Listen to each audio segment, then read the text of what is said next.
तरंग तरंग तरंग तरंग युवा तरंग। आइए हम प्रार्थना करें। इस कार्यक्रम में भाग ले रहे सभी युवक युवतियों को प्रभु के चरणों में समर्पित करते हुए उनके लिए आशीष और कृपा मांगते हैं। सब लोग मिलकर इस प्रोग्राम में पूरे दिल से, पूरे मन से भाग लें और इस समय आइए हम प्रार्थना करें।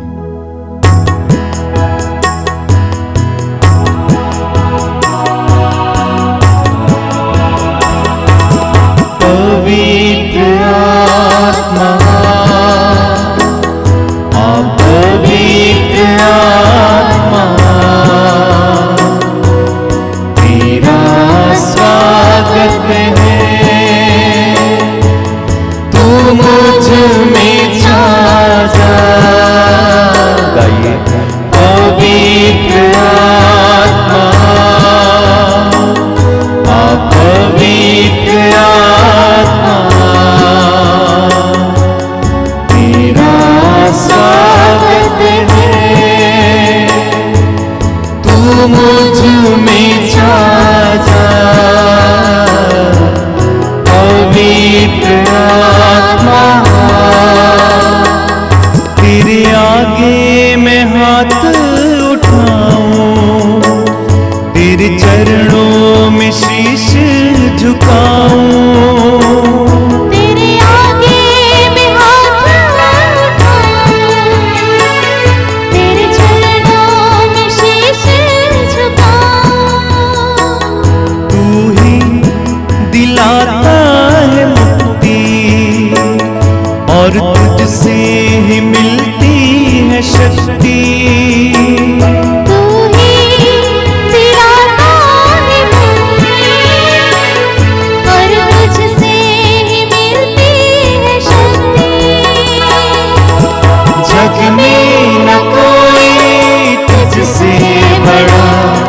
मददगार तू है सदा,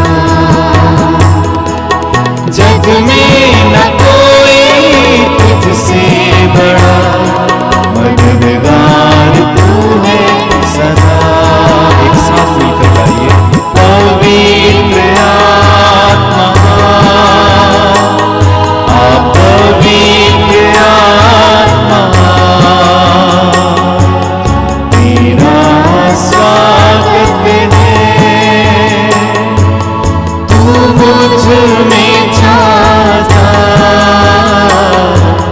पवित्र आत्मा। सभी युवा भाई बहनों को इस युवा तरंग कार्यक्रम में स्वागत है। प्रभु आप सबको आशीष दें। मैं प्रभु को धन्यवाद देता हूं कि आप अच्छी संख्या में इन दिनों इस कार्यक्रम को देख रहे हैं और आप इसका प्रचार भी कर रहे हैं। God bless you. देखिए, इस संसार में बहुत सारे ऐसे महापुरुष हुए हैं जिन्होंने प्रभु के पवित्र वचनों को अपने जीवन में उतारने का प्रयास किया है। उनमें से एक महान संत हैं असीसी के संत फ्रांसिस। वास्तव में जब वो युवा थे उस समय ही हजारों की संख्या में युवा उनके पीछे हो लिए थे। उनका जीवन हमारे लिए बहुत सुंदर प्रेरणा का स्रोत बन सकता है। आज आपको वचन सुनाएंगे, विशेष करके संत फ्रांसिस असीसी के बारे में। फादर प्रज्ञान, आप उनको सुने, ग्रहण करें। ख्रिस्त में मेरे प्यारे भाई और बहनों, आप सबको जय यीशु। इटली के असीसी नामक एक शहर में पियत्र दी बेनार्दने और पीका नामक पति पत्नी रहते थे। पियत्र दी बेनार्दने कपड़े के बहुत बड़े व्यापारी थे, जाने माने व्यापारी थे। वो विदेशों में जाते थे कपड़े का व्यापार करने के लिए और उनको लौटते लौटते 1-2 महीना लग जाते थे। और एक बार ऐसा हुआ कि वो बाहर थे, बिजनेस करने के लिए गए थे, व्यापार करने के लिए गए थे और उनकी पत्नी सन 1181-82 में एक बच्चा को जन्म देती है। उस बच्चा का जियोवानी नाम से बपतिस्मा दिलाती है। जब उनके पति वापस आ जाते हैं, उनको पता चलता है कि उनका बेटा का नाम जियोवानी है और वो पसंद नहीं करते और वो उनका नाम फ्रांसिस को रखते हैं। हो सकता है उसकी पत्नी फ्रांस की थी, इसलिए वो अपना बेटा का नाम फ्रांसिस को रखा, या हो सकता है उनकी पत्नी का जो उस नाम से कुछ रिश्ता था। उनका बेटा बढ़ता गया, वो लैटिन में पढ़ना लिखना सीखा और फ्रेंच भी सीखा, लेकिन पढ़ने में कमज़ोर था। जब वो बड़ा हो गया तो शहर के दूसरे लड़कों की तरह साधारण रूप से सांसारिक चीज़ों के पीछे पड़ता था। वो नाम के लिए, काम के लिए दौड़ता था, पार्टी करता था, गाना गाता था, दूसरों के साथ मिलकर समय गंवाता था, पैसे उड़ाता था। और उनके पिता बहुत खुश थे, क्योंकि उनके पिता चाहते थे कि वो राजा बने, और फ्रांसिस्को भी चाहते थे कि वे राजा बने। और उनके पिता साधारण रूप से सांसारिक जीवन जीते थे, मोह माया नाम धन इसके पीछे पड़ते थे। लेकिन उनकी जो पत्नी पीका आध्यात्मिक जीवन जीती थी, और उनको चिंता होता था कि उनका बेटा आगे बढ़कर क्या करेगा। और इस समय जब उनका बेटा बड़ा हुआ तो सन 1202 में आसिसी और पेरुजिया के बीच में युद्ध शुरू हुआ, और फ्रांसिस्को के पापा फ्रांसिस्को को उस युद्ध में भाग लेने के लिए भेजता है, और फ्रांसिस्को घोड़े पर सवार होकर जाते हैं। और इस युद्ध में पेरुजिया के सैनिक आसिसी के सैनिकों को मार देते हैं, और आसिसी के सैनिक हार जाते हैं, और आसिसी के कुछ सैनिकों को बंदी बनाकर पेरुजिया के सैनिक ले जाते हैं, और उसमें फ्रांसिस्को भी रहते हैं। और वे लोग फ्रांसिस्को को करीब 1 साल तक बंदी बनाकर अंधेरे घर में रख देते हैं, और 1 साल के बाद फ्रांसिस्को के पापा पैसा देकर उसे वापस लेकर आते हैं। और जब फ्रांसिस्को को वापस लेकर आते हैं तो वो बहुत बीमार था। जब वो ठीक हो गया करीब 3 साल के बाद, यानी 1205 में, वो बिशप के साथ एम्पेरर फ्रेडरिक के विरुद्ध युद्ध करने के लिए फिर निकला। और जब वो जा रहा था, जाते समय रास्ते में उनको एक संदेश मिला। संदेश यह है कि तुम मालिक का सेवा करोगे या नौकर का सेवा करोगे। और उसी समय फ्रांसिस्को आगे नहीं बढ़ा, वापस चला आया, और इसके बारे में मनन चिंतन करने लगा, प्रार्थना करने लगा कि इसका मतलब क्या है, मालिक का सेवा करोगे या नौकर का सेवा करोगे, इसका मतलब क्या है। एक बार ऐसा हुआ, वह संत दामियानो चर्च के सामने घूम रहे थे, और उनको क्रूसीफिक्स से यानी क्रूस मूर्ति से एक आवाज़ सुनाई पड़ी, और फ्रांसिस्को को समझ में नहीं आया इसका मतलब क्या है। और वो घर चला जाता है, कपड़े इकट्ठे करता है, अपना घोड़ा ले लेता है, और पास में एक शहर है फलिग्नो, उस शहर में जाता है, अपना घोड़ा बेच देता है, अपने कपड़े सब बेच देता है, और पैसा लेकर आता है, और जाकर उस संत दामियानो चर्च के पारिश को देता है, पुरोहित को देता है। लेकिन पुरोहित उस पैसे को लेने के लिए इनकार कर देते हैं। जब पुरोहित इनकार कर देते हैं तो फ्रांसिस्को उस पैसे लेकर वापस घर आ जाता है, उस पैसों को गरीबों के लिए फेंक देता है। जब इन सब के बारे में उनके पापा को पता चलता है, पापा हताश हो जाते हैं, निराश हो जाते हैं, परेशान हो जाते हैं, क्योंकि उनके पापा चाहते थे कि वो राजा बने, प्रिंस बने। और उनके पापा कुछ लोगों को बुलाते हैं, मीटिंग कराते हैं, उनको समझाने की कोशिश करते हैं, लेकिन फ्रांसिस्को समझता नहीं है। फिर उनके पापा बिशप को बुलाते हैं, और बिशप जाते हैं, और बिशप और उनके पापा मिलकर फ्रांसिस्को समझाने के लिए कोशिश करते हैं। और उसी समय फ्रांसिस्को अपने सारे कपड़े उतार देते हैं, और वो नंगे हो जाते हैं। उनके शरीर में एक भी कपड़ा नहीं रहता है, और सारे कपड़े को उनके पापा के पास फेंक कर कहते हैं, अभी तक मैंने आपको अपना पापा कहकर बुलाया है, लेकिन असलियत में हमारा जो पापा है वो स्वर्ग में है। सांसारिक मोह माया को, घमंड को, धन दौलत को वो नीचे गिरा देते हैं, और ईश्वर की ओर बढ़ना चाहते हैं। यही दर्शाता है जब वो नंगे हो जाते हैं। और कहा जाता है कि बिशप उनको एक कपड़ा दे देते हैं, और वो कपड़ा पहनकर वो सुबासियो नामक पर्वत जो कि उस शहर के पास में है, वहाँ चले जाते हैं, गुफा में रहते हैं। और इस गुफा में रहते समय वो इस वचन पर मनन चिंतन करते हैं कि उनको जो आवाज़ मिला था, तुम मेरे चर्च का पुनर्निर्माण करो। एक बार फ्रांसिस्को 1208 में 4 फरवरी को संत माथियास के पर्व के दिन मिसा में भाग ले रहे थे, और उस दिन उनको एक संदेश मिला सुसमाचार से। उस दिन का सुसमाचार था मत्ती के सुसमाचार अध्याय 10 पद संख्याएं 7 और 9 से 11 तक। सुसमाचार का जो वचन था वो वचन यह था कि राह चलते समय यह संदेश दिया करो कि स्वर्ग का राज्य निकट है। अपने फेटे में सोना चांदी पैसे नहीं रखो। राह चलते समय ना तो अपने साथ झोली लो, ना 2 कुर्ते लो, ना जूते लो, ना लाठी लो, क्योंकि मजदूरी को भोजन का अधिकार है। यही वचन था। और यही वचन जब फ्रांसिस को सुनते हैं तो वो कहते हैं कि मैं यही वचन की खोज में लगा था और यही वचन मुझे मिला, और वो बहुत खुश हो जाते हैं और उस वचन के अनुसार जीवन निर्वाहित करने के लिए कोशिश करते हैं। और उस दिन से वो ठान लेते हैं कि वो निर्धनता का जीवन जिएंगे, गरीबी का जीवन जिएंगे, और वो अपना कपड़ा उतार देते हैं और बोरा पहन लेते हैं। जब फ्रांसिस को आध्यात्मिक जीवन जीने लगते हैं तो बहुत सारे लोग धीरे धीरे उनका अनुयायी बन जाते हैं, उनका फॉलो करने लगते हैं। और फ्रांसिस्को को पता नहीं चलता कि वो कैसे लोगों को संचालित करे, इसलिए वो 4 ऑर्डर्स बनाते हैं।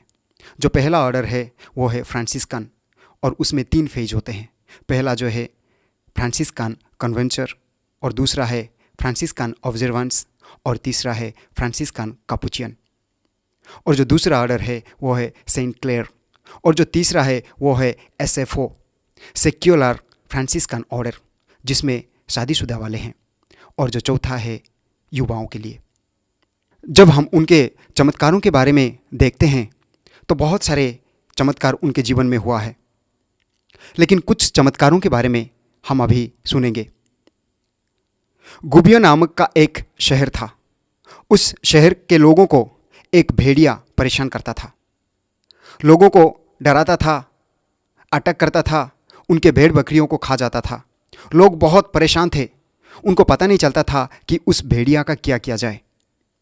और किसी ने जाकर फ्रांसिस्को को बताया, और फ्रांसिस्को जाते हैं और उस भेड़िया को ढूंढ कर निकालते हैं और उसे डांटते हैं कि भेड़िया तुझे ये सब करना नहीं चाहिए। और वो कहते हैं, उनको समझाते हैं, और कहा जाता है कि भेड़िया समझ जाता है। लेकिन फ्रांसिस्को उस शहर के लोगों से कहते हैं कि वे उस भेड़िया को खाने पीने के लिए दें, और तब से उस भेड़िया फ्रांसिस्को का बात मानकर किसी का हानि नहीं करता। उनके चमत्कारों के बारे में देखें तो एक महिला का इकलौती बेटी मर गई थी, और फ्रांसिस्को प्रार्थना करते हैं और वो जीवित हो जाती है। वो जिनके लिए प्रार्थना करते थे वो सफल हो जाता था। जो अंधे थे उनको दृष्टिदान दी, और जो लंगड़े थे उनको चलाया, जो निसंतान थे उनके लिए प्रार्थना की और उन्हें संतान मिला। इस तरह एक बार वो अपने मित्रों के साथ स्पोलेटो जा रहे थे, और स्पोलेटो में एक पेड़ के ऊपर बहुत सारे पक्षियां बैठे थे, और फ्रांसिस्को उस पक्षियों को प्रभु का वचन सुनाते हैं। कहते हैं, प्रभु का स्तुति करो, प्रभु का आराधना करो, क्योंकि वो तुम्हें पंख दिया है उड़ने के लिए, वो तुम्हें मुफ्त में खाने पीने के लिए देता है। जो हम देखते हैं मत्ती के सुसमाचार अध्याय 6 पद संख्या 26 में। आकाश के पक्षियों को देखो, वे कैसे बढ़ते हैं, वे ना तो श्रम करते हैं और ना लूनते हैं। और इस तरह फ्रांसिस्को सूर्य को अपना भाई मानता था, और चंद्रमा को अपना बहन, और मृत्यु को भी वह अपना बहन माना। और कहा जाता है वो मृत्यु को बहुत प्यार करते थे, एक लवर की तरह प्यार करते थे। फ्रांसिस्को का अंतिम जो इच्छा था, वो इच्छा यह है कि वो यीशु के लिए मारे जाए, यानी मार्टर बने। वो इसलिए सन 1212 में मोरक्को जाना चाहते थे, क्योंकि वो मुस्लिम देश है, और वहाँ जाकर यीशु के बारे में सुनाना चाहते थे ताकि वो मारे जाए। लेकिन जब वो शिप में सवार होकर समुद्र में जा रहे थे तो कहा जाता है कि उनका जो शिप है वो डूबने लगा, और सब लोग घबरा गए। लेकिन फ्रांसिस्को ने प्रभु से प्रार्थना की और सब लोग बच गए। लेकिन प्रभु ने उनको मोरक्को जाने नहीं दिया और वे वापस लौट गए। फिर भी फ्रांसिस्को ने उनका जो इच्छा था उसको नहीं छोड़ा। वह सन 1217 में स्पेन जाने के लिए कोशिश कर रहे थे, और पोप ग्रेगरी 9वें ने उनको मना कर दिया, और उनका बात सुनकर फ्रांसिस रुक गए।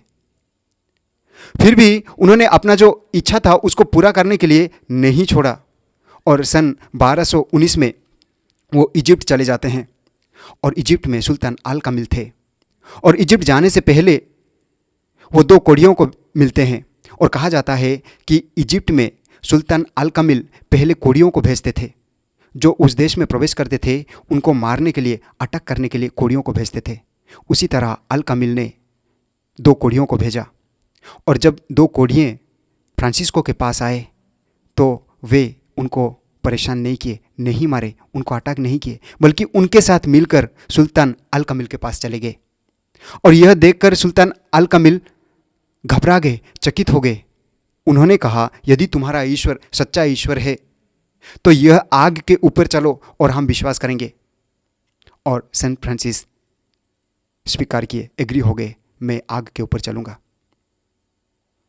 और उनके सामने आग रखा गया, और जब वो चलने वाले थे तो अल कामिल ने उनको मना कर दिया और उन्होंने कहा कि तुम्हारा ईश्वर सच्चा ईश्वर है, और वो ईश्वर को अपनाया। मेरे प्यारे भाई और बहनों, हम जो क्रिसमस मनाते हैं प्रत्येक वर्ष 25 दिसंबर को, वो क्रिसमस फ्रांसिस्को का दिन है।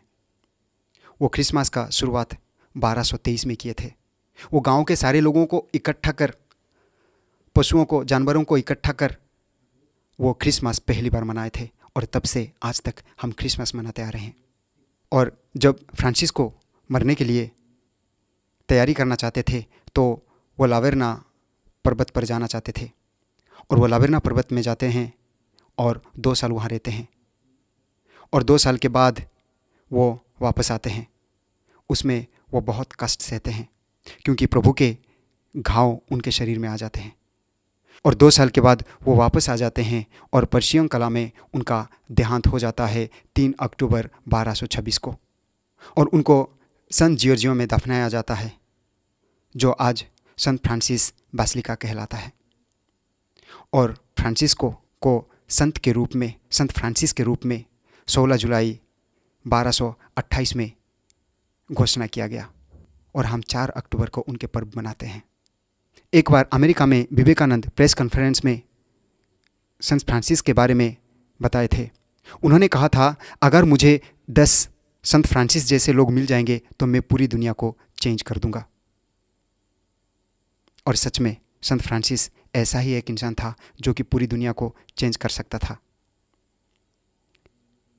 उनका जो प्रार्थना है हम सब जानते हैं, उन्होंने जो प्रार्थना बनाया हम सब जानते हैं। वो प्रार्थना ऐसा है, प्रभु मुझे शांति का दूत बना, जहाँ अशांति हो वहाँ मैं शांति दिखाऊं, जहाँ घृणा हो वहाँ मैं प्रेम करूं, जहाँ शंका हो वहाँ मैं विश्वास भरूं, जहाँ निराशा हो वहाँ मैं आशा जताऊं, जहाँ अंधकार हो वहाँ मैं दीप जलाऊं, जहाँ उदासी हो वहाँ मैं उल्लास भरूं। कितना सुंदर प्रार्थना, यह प्रार्थना हम सब जानते हैं। संत फ्रांसिस का जो जीवन है वो हम सब के लिए बहुत ही आकर्षणीय जीवन है। संत फ्रांसिस का जीवन हम सब के लिए एक बहुत ही अच्छा उदाहरण है। आज हम देखते हैं आज के युवाओं धन दौलत के पीछे पड़ते हैं, पैसों के पीछे पड़ते हैं, दुनियादारी में पड़ते हैं, और असलियत क्या है उन्हें नहीं पता, और प्रभु के पास आना नहीं चाहते हैं, आध्यात्मिक जीवन जीना नहीं चाहते हैं। हम संत फ्रांसिस से यह सीख ले कि दुनियादारी में कुछ भी नहीं है। अगर संत फ्रांसिस दुनियादारी के पीछे पड़े होते और राजा भी बने होते तो शायद आज उनको उतना ज़्यादा लोग नहीं जानते जितना लोग आज उन्हें जानते हैं। संत फ्रांसिस के जीवन से हमको क्या क्या सीख मिलता है?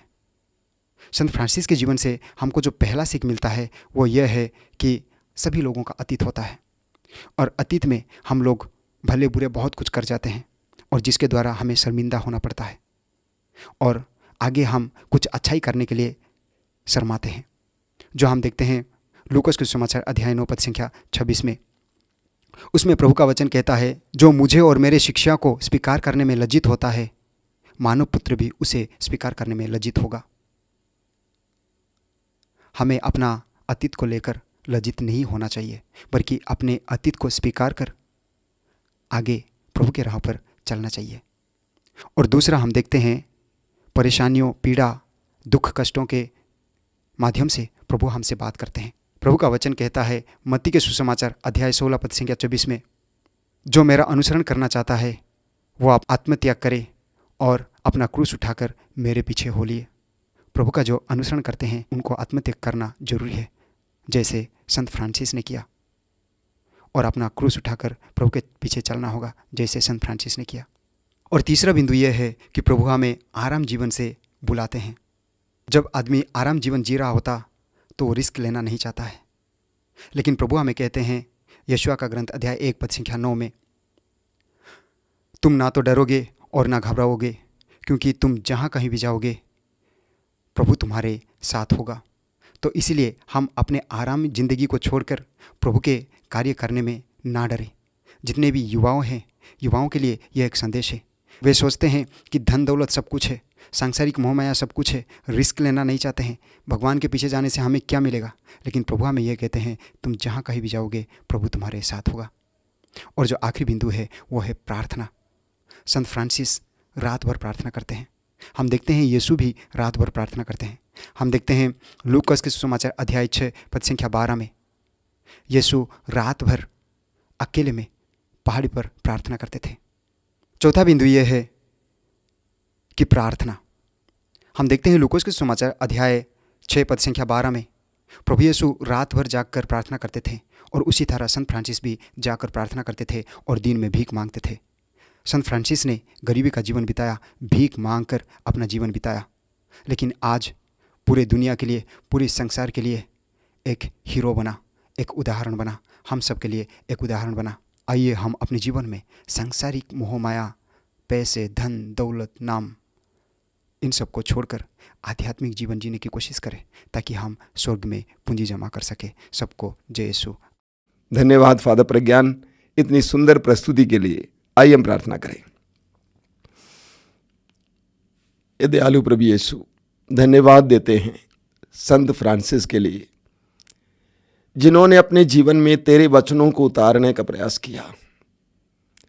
युवावस्था में ही उन्होंने तुझे जाना, पहचाना और तेरे लिए अपने जीवन को समर्पित किया। आज हम विशेष रूप से उनकी मध्यस्थता के द्वारा सभी युवक युवतियों के लिए प्रार्थना करते हैं। युवावस्था एक कठिन और नाजुक अवस्था है, जब हम आसानी से फिसल जाते हैं, गिर जाते हैं। संत फ्रांसिस की विशेष मध्यस्थता द्वारा मैं प्रार्थना करता हूँ, हे प्रेमी प्रभु यीशु, कि उनको ऐसी कृपा प्रदान कर कि वे इस फिसलन भरे मार्ग पर चलते हुए भी तेरी ओर देखें, तेरे वचनों पर विश्वास करें और अपने जीवन में सन्मार्ग को पकड़ सके। उनको बराबर तेरा प्रकाश मिलता रहे, वे भटके नहीं बल्कि तेरे मार्ग पर चलते रहे। तूने स्वयं हमारे लिए प्रार्थना की है कि हम लोग भटके ना, हम बहकाए ना जाएं, बल्कि संसार में जीते हुए भी स्वर्गोन्मुख जीवन जी सके, एक ऐसा जीवन जी सके जिसके अनुसार हमें एक आध्यात्मिक संतुष्टि मिले, अपने जीवन में जीने का एक मकसद मिले। प्रभु यीशु, हमारी इस प्रार्थना को ग्रहण कर। आमीन। अपना सिर झुकाइए। सर्वशक्तिमान परमेश्वर, पिता, पुत्र और पवित्र आत्मा आप लोगों को आशीर्वाद प्रदान करें। आमीन। जय यीशु। हे प्रभु, मुझे तेरा दास बना। हे दाता, मुझे तेरा शांति का दूत बना। हे प्रभु, मुझे तेरा दास बना। हे दाता, मुझे तेरा शांति का दूत बना।